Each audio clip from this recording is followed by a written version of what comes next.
How to block a spammy domain using spam filters in DirectAdmin.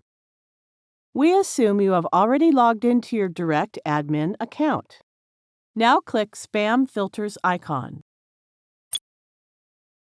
From this Email Filters interface, you can create a variety of filters for incoming email. You can block email messages from an entire domain whose random email users are sending you spam. Click to open the drop-down list of different options for blocking emails. Select the Domain option and enter the domain name in the text input box provided. Then click Block button.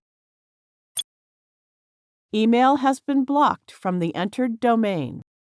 Similarly, you can block emails from other domains. Just enter the domain name and click the Block button.